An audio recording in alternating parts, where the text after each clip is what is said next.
Il y a 45 ans, elle fondait avec son mari la maison d'édition qui porte son nom. C'est avec joie que nous accueillons aujourd'hui cette femme pleine d'humour et de grande foi. Madame Sigier, bonjour, bienvenue à Lumière du Monde. Bonjour et merci de cet accueil. C'est vraiment une grande joie de vous accueillir. Madame Sigier, vous avez fondé une maison d'édition, c'est peu commun, mais ce n'était pas dans vos plans de départ. Que s'est-il passé? Je dirais que quand j'étais plus jeune, je ne pensais jamais être éditrice. Ma vocation, c'était d'être sage-femme. Je voulais mettre au monde. Je regardais, j'avais une tante qui était sage-femme, et elle a accouché les deux derniers, les jumeaux chez moi, et je trouvais que c'était tellement beau le sourire de ma mère. Elle avait déjà 9 enfants, et c'était magnifique, la famille. Et donc je pensais à ça. Et puis un jour, j'ai eu un téléphone de Paris, un éditeur qui me dit Madame Sigier, vous faites la catéchèse aux enfants dans votre école, est-ce que vous accepteriez d'aller au Canada pour 3 semaines? Je dis, monsieur, j'ai 4 enfants, mon mari. Demandez à votre mari. J'appelle mon mari, et mon mari me dit, tu n'iras jamais au Canada de ta vie, moi je vais m'occuper des enfants, vas-y. Il dit oui. Et puis j'ai dit oui à ce monsieur-là. Et quand je suis arrivée au Canada, je dois dire que l'accueil que nous avons, que j'ai reçu ici, c'est un accueil étonnant. Étonnant. Entrez, qu'est-ce qu'on peut vous servir? Alors que je n'avais pas encore dit que je venais présenter telle ou telle collection de livres, parce qu'à ce moment-là, je n'étais pas éditrice, je travaillais pour une maison d'édition. Voilà, alors c'est ça qui est arrivé. Et quand j'ai été reçue ici, ça a été extraordinaire parce que j'allais à l'université Laval et je rencontrais un père Beaucamp. Et le père Beaucamp me dit, où est-ce que vous logez? Ben, je dis, dans un hôtel, pas loin. Mais il dit non. Allez donc dans une petite communauté que je connais. Et je suis allée dans cette petite communauté. Et là, j'ai rencontré des chrétiens et on avait la chance de prier ensemble le soir et de partager. Mais je ne connaissais personne à ce moment-là. Mais l'accueil a été tellement extraordinaire que j'ai fait mon travail pendant 3 semaines. J'allais dans les maisons pour présenter la collection qui s'appelait « Aujourd'hui la Bible ». Et puis, quand j'ai fait mon rapport de travail en arrivant à Paris, on m'a dit, mais vous retournez tout de suite, hein? J'ai dit, non, non, non. Mais vous retournez tout de suite, vous allez présenter une autre collection. Regardez les résultats. Ben, je dis, c'est parce que les Québécois sont très gentils, accueillants, puis ils écoutaient bien. Alors, comme ils écoutaient bien, moi, ça m'intéresse quand on écoute, et moi, quand j'écoute, c'est important. Alors, donc, mon mari dit, bah, vas-y, si c'est encore un autre 3 semaines, on va faire un autre 3 semaines. Donc, je suis revenue encore ici. Et là, j'ai pu rencontrer les personnes beaucoup plus en particulier. Et puis, ça a été assez formidable pour moi. Vous faites comme ça quelques allers-retours entre la France, le Canada. Oui. L'accueil vous conquit, vous déménagez de ce côté-ci de l'océan. Tout à fait. Et dans la foulée, vous fondez cette maison d'édition. Exactement. Que se passe-t-il? Alors, que se passe-t-il? Le premier livre que j'ai fait, c'est le livre du Père Beaucamp, les psaumes du Père Beaucamp. Je n'avais jamais édité, hein. Alors, j'ai cherché quelqu'un qui pouvait imprimer, m'éditer, etc. Et puis, quelques jours avant, le Père Beaucamp me dit « Et la couverture, qu'est-ce que vous allez mettre ?» Oh, j'y ai pas pensé. Alors, on a cherché une couverture de livre qui pouvait répondre un petit peu à l'attente du Père Beaucamp. Et c'était notre premier livre. Et puis, après, j'ai eu un appel d'un auteur qui dit « Oh, vous avez fait ça, est-ce que vous ne feriez pas aussi mon livre ?» Et puis, ça a commencé comme ça, un petit peu à la fois. Mais j'étais à la fois heureuse, mais exigeante. Parce que, pour moi, faire un livre, il fallait que le livre, d'abord, soit bien écrit et qu'il soit lisible par toute personne. Vous voyez, pas seulement par les grands, mais aussi dans les familles, les jeunes, etc. Donc, de fil en aiguille, votre maison d'édition est connue, vous éditez de plus en plus. Quand vous recevez un manuscrit, à quoi vous pensez? Vous me disiez aux gens, évidemment, qu'est-ce que vous voulez transmettre? Quand je reçois un manuscrit, j'ai toujours besoin d'entendre la voix. J'ai toujours appelé l'auteur qui m'envoyait un manuscrit, même s'il venait de loin, même de très loin. La voix était importante pour moi parce que je savais, je devinais la raison de son écrit à ce moment-là, à l'écouter. Et quand je devinais la raison de son écrit, c'était oui ou c'était non. Alors, c'était fort important la décision à prendre. Je n'ai jamais pris la décision seule. On avait une équipe à la maison d'édition, dont un travaille encore pour moi, Robert Charbonneau, qui travaille très bien, et puis d'autres personnes. Un de mes fils aussi qui travaillait et qui écoutait beaucoup et qui donnait des bons conseils. Alors, ça a commencé comme ça, un livre après l'autre, et des visites de personnes aussi qui venaient pour parler de leurs problèmes. Parce qu'ils avaient vu un livre, par exemple, Cette force qui soulève la vie, un livre qui était formidable, et ça a empêché des personnes de se suicider, dont une personne est venue me le dire. C'est en passant dans ma librairie, quand le livre est sorti, il a pris ce livre comme ça. Il a dit, s'il n'y avait pas eu ça, je ne serais pas ici dans votre magasin. Il m'a dit ça. Alors, donc, c'était quand même des fortes réponses à l'écrit qui avait été fait chez nous. Donc, vous avez toujours ce souci que les gens reçoivent cette vie, justement, que reçoivent cette vie en plénitude à travers les livres que vous éditez. Oui, parce que la première personne à laquelle je pense quand je fais un livre, c'est à celle qui va lire, le lecteur. Est-ce que le lecteur, quand il va lire ce livre-là, il aura un peu plus le goût de la vie? Est-ce qu'il pourra reprendre le goût de prier ou commencer à prier? Aussi, s'il pouvait faire un pardon. Quelquefois, tu sais, dans un couple là, il y a un couple qui a lu un livre. Ils étaient séparés, ils ont lu ce livre, ils se sont revus 2 ou 3 fois, ils se sont réconciliés et ils sont toujours ensemble aujourd'hui avec beaucoup d'enfants. Donc, il y a des choses comme ça qui se sont passées. Et l'essentiel, c'était que le lecteur, il trouve la vie avec un grand V, mais qu'il trouve pourquoi il est présent, à qui sa vie peut servir, comment il peut la partager aussi, cette vie-là, comment il peut se convertir pour vivre la parole qu'il annonce aussi, très important. Et voilà, c'est comme ça que ça a commencé. Donc, c'est toute une mission que vous avez reçue et vécue à travers l'édition. Oui, oui, c'est une mission. Oui, je n'ai pas été sage-femme, mais j'ai quand même donné au monde quelques pages des auteurs qui étaient très précieux. Les auteurs étaient... J'étais sévère pour choisir un auteur, mais ça valait vraiment la peine. Vous éditez des livres, vous rencontrez des personnes, des lecteurs, qui vous partagent des fruits de ces livres qu'ils ont eus entre les mains. Vous rencontrez des auteurs aussi. Est-ce que vous pourriez nous partager quelques expériences marquantes à travers votre parcours d'éditrice? Oui, volontiers.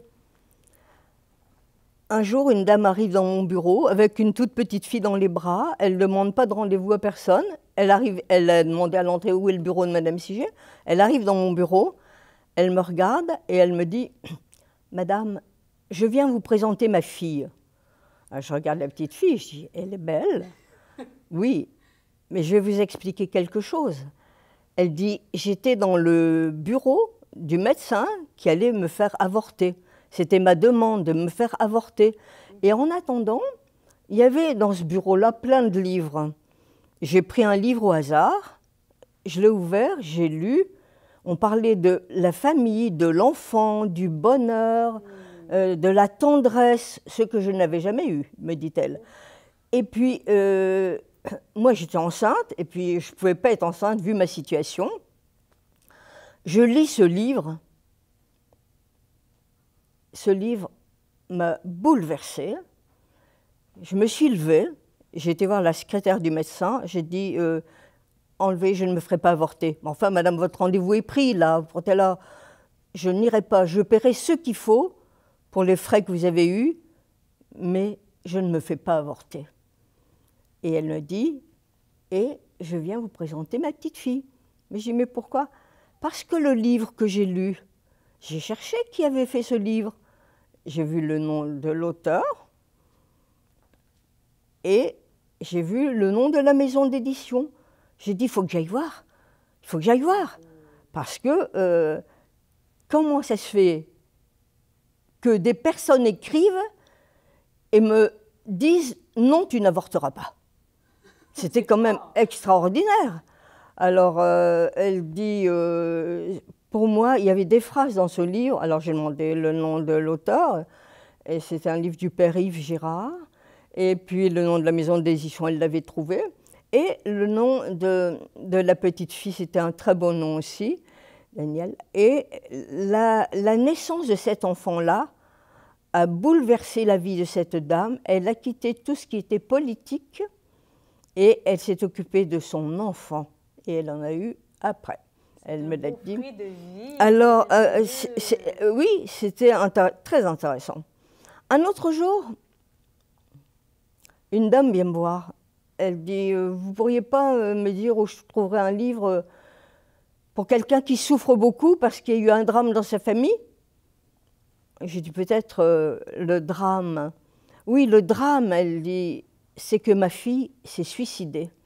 Elle a 25 ans, elle s'est suicidée et mon mari m'en veut parce qu'il me dit, tu étais bien trop sévère avec ta fille, tu la laissais pas sortir, etc. Et elle s'est suicidée. Alors, elle dit, qu'est-ce que vous pourriez me conseiller comme livre? Et puis je la regarde. J'ai dit, peut-être je pourrais vous conseiller une rencontre avec quelqu'un. Et ça, ce serait très important, une rencontre avec quelqu'un qui pourrait vous écouter. Elle me dit, mais qui? Je dis, vous permettez, donnez-moi 5 minutes, j'appelle. J'appelle mon auteur. Je dis, est-ce que vous pourriez recevoir une dame qui souffre énormément d'un suicide? Alors, il me pose quelques questions. Je dis, je ne la connais pas bien, mais je sais que c'est très grave parce qu'elle-même est très atteinte par le suicide et même dans sa vie personnelle. Alors, il me dit oui, qu'elle vienne. J'explique la route, il y avait quand même plusieurs kilomètres, et il va chez cet auteur-là, et il lui dit, vous pouvez parler, je vous écoute.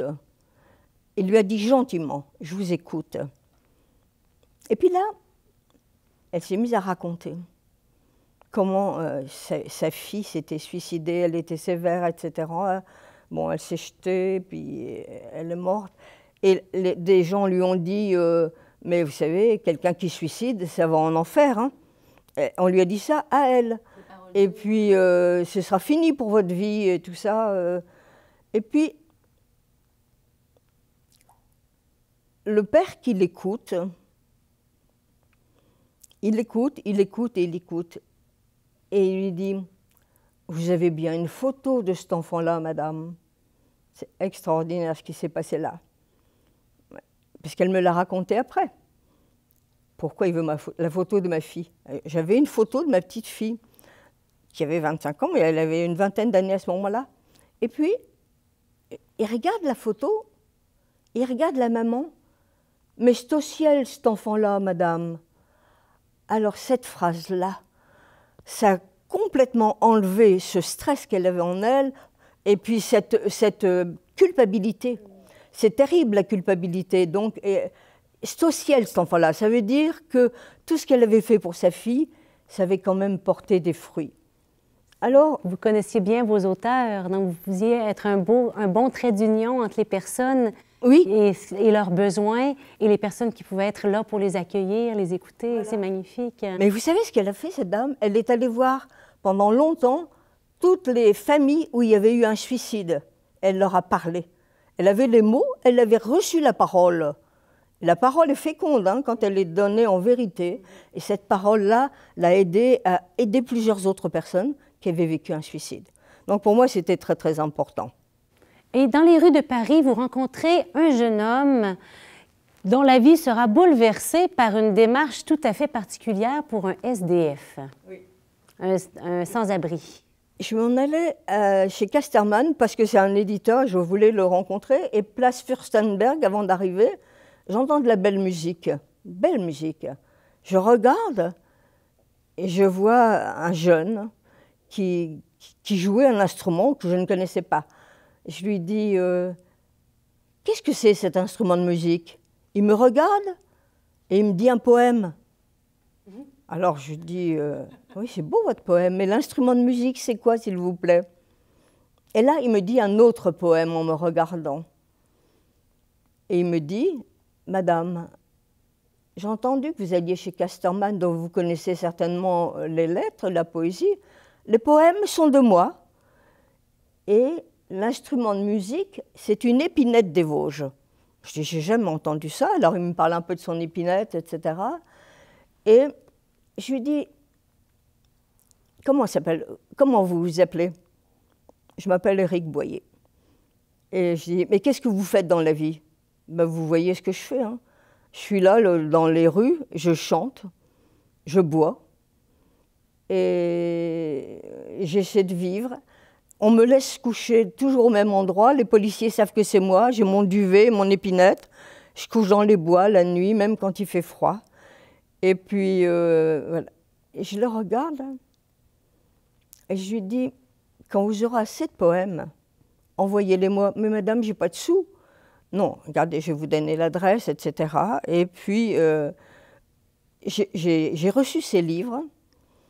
Et avant de recevoir ces livres, je lui ai dit, et vos parents? Bah, il dit, mes parents, je ne les ai pas vus depuis 10 ans. Parce qu'ils m'ont renvoyé, j'avais fait une bêtise. Et donc, je suis toujours à Paris. Mais quand vous me parlez de ce livre-là, que peut-être un jour vous ferez pour moi avec mes poèmes, et c'est arrivé. La première dépense qu'il a faite, je vais laisser des livres à vendre, il est filé chez ses parents. Il a filé chez ses parents avec son livre des mots sans domicile. Et les parents ont été mais on ne t'a pas vu depuis si longtemps, qu'est-ce que tu viens, qu'est-ce que tu fais, etc. Il y a eu une réconciliation intense entre papa, maman et ce jeune homme. Les parents étaient déjà plus âgés. Donc ça, c'était une très très belle histoire. Et quand ce livre est sorti, j'ai eu la chance d'inviter ce garçon et de l'inviter à la télévision et aux équipes Notre-Dame pour parler un peu de sa vie et de ce qu'il allait faire, etc. quoi. Parce que quand je lui ai demandé ce qu'il faisait rien. Et il y avait une dame qui m'avait dit peu de temps avant, on cherche quelqu'un et j'ai 100 des ânes à soigner. Et puis j'ai personne, vous connaissez personne? Je dis peut-être madame. Et je lui ai posé la question, je lui ai dit, est-ce que vous accepteriez d'aller soigner des ânes plutôt que de chanter par terre? Il a dit bien sûr, mais il dit j'ai pas d'argent, toujours la même chose. En tout cas, toujours est-il qu'il est allé soigner les ânes. Il a tondu tous les gazons là, de cette personne-là. Et ça a été très, très, très bien. Donc, bon, le livre, oui. Vous avez cru en lui et il s'est passé des choses magnifiques dans sa vie. Vous avez, entre autres, reçu une lettre qui est très marquante et qui démontre ce que ce jeune homme est devenu. Oui.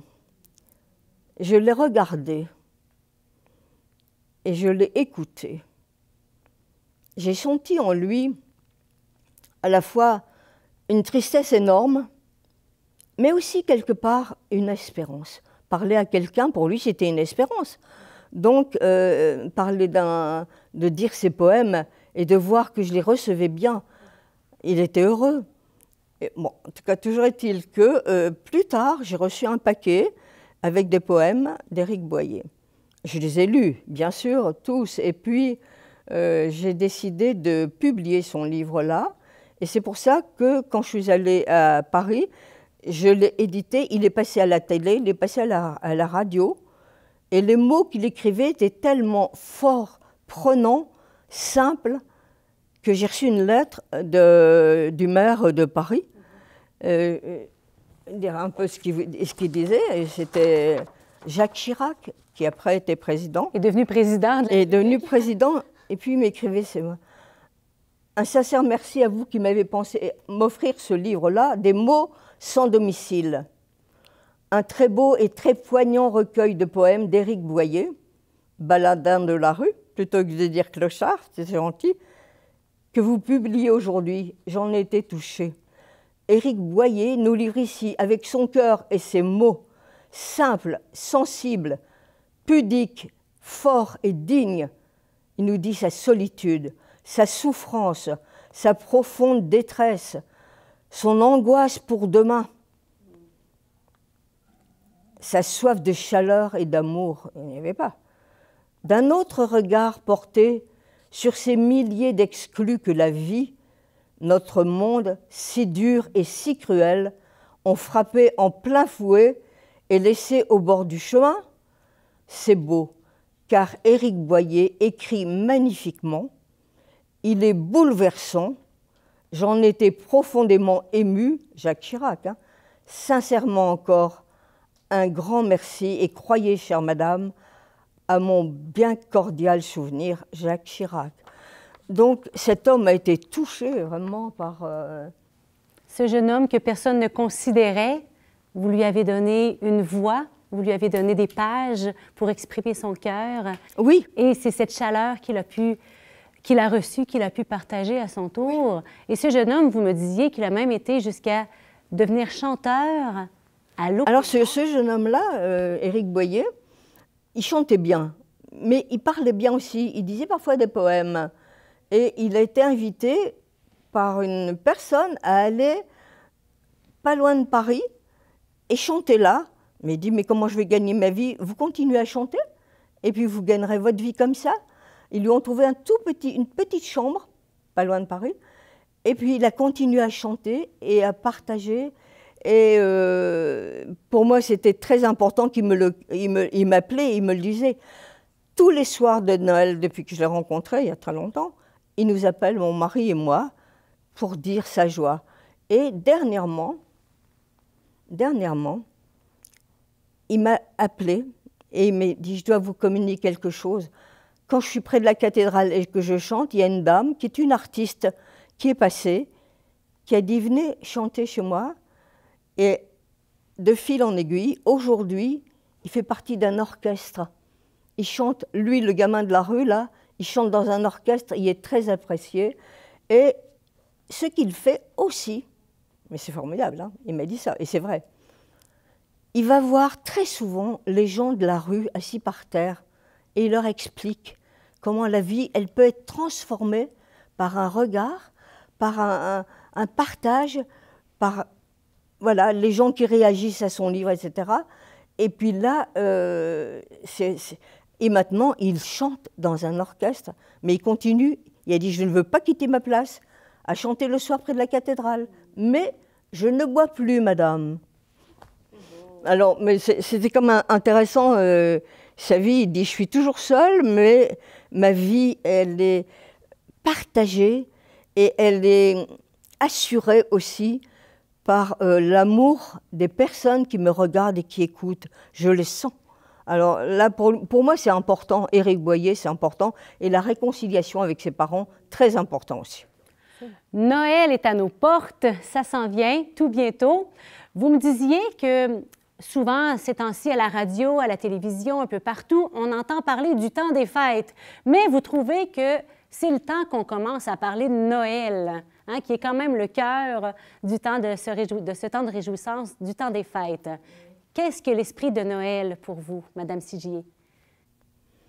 L'esprit de Noël, c'est d'abord celui qui nous a créés, qui est venu au monde et qui a donné cette parole aussi, qui nous invite à vivre en vérité. La première parole qui serait au moment de Noël, de regarder ceux qui sont à côté de nous, pour le partage aussi, de regarder aussi, quand on regarde à la télévision, toutes ces personnes qui sont ensemble, à côté, mais elles ne se regardent pas, elles sont toutes avec leur propre angoisse, leur stress en ce temps de pandémie, avec aussi penser aux enfants, qu'est-ce qu'ils vont devenir.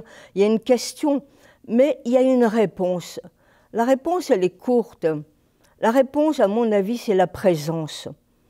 Tu vois, quand tu as la chance d'avoir en toi la présence et que tu y crois, en cette présence de Dieu en toi, à ce moment-là, tu regardes l'autre d'une autre façon. Tu dis, mais qu'est-ce qu'elle souhaite ou qu'est-ce qu'il souhaite? Quelle est sa souffrance? Comment tu peux partager? Par un mot, peut-être parler un peu plus tard, etc. Mais quand même, ce qui est important, c'est ne parlez pas trop de Dieu, vous risquez de l'abîmer, dit un auteur, mais soyez son visage, soyez son regard, soyez les mains ouvertes. La présence est importante pour tout le monde. Il ne faut pas faire de partage dans les personnes. Chaque personne va vivre la joie de Noël. Peut-être ce ne sera pas une joie, mais il y aura une présence quand même, une parole quand même, un partage. Et je crois qu'on n'en parle pas assez, on dit toujours, c'est le temps des fêtes, la fête de Noël, la fête de Noël. Mais c'est quoi la fête de Noël? Qu'est-ce que ça te rappelle? Que Dieu est venu sur terre pour te donner la vie, hein? Pour te donner la vie. Et qui, aujourd'hui, fait la même chose que Dieu? Elle donne la vie, c'est Marie. Marie est celle qui met au monde Dieu dans les âmes qui attendent le Père, le Fils. Donc, je crois qu'il y a une mission de la Vierge Marie aujourd'hui qui est très importante. Et à nous de la prier, de la supplier, de dire le chapelet, si c'est possible, en famille, et de vivre cette fête de Noël en donnant la chance à tout le monde. Il n'y a personne qui est moins que ceci, moins que cela. Tout le monde.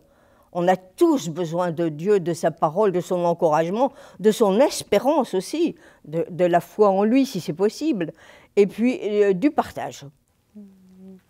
Merci. Vous parlez de présence. Eh bien, merci d'être cette présence de Dieu à travers votre regard, plein d'espérance, vos paroles pleines de vie, de foi. Donc, c'est très touchant de vous recevoir aujourd'hui. Merci d'être cette présence et de nous inviter à notre tour à être présence de Dieu dans notre milieu, dans nos familles, en ce temps de Noël qui approche. Un grand merci, Madame Sigier. Merci à vous et merci du partage et merci de votre présence partout. Vous serez le soir de Noël aussi, très important. Merci. Et les jours qui suivent. Oui, oui, oui, oui. Merci. À bientôt.